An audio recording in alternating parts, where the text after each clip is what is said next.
I found an old typewriter at a thrift store, heavy, dusty, with a tag that read, "No refunds." I brought it home, just for decoration. That night I woke up to the sound of typing. No one was there.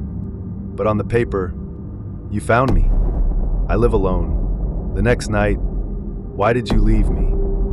I stuffed it in the closet, dreamt of a man, bleeding fingers, whispering. I still have stories to tell. The typewriter was back on my desk by morning, typing a story about me. Every line ended with, "You're next." I tried tossing it out. It always came back. Now it's typing again. Faster, harder. It's writing my thoughts. This story. And the last line? After he finished reading this, he disappeared.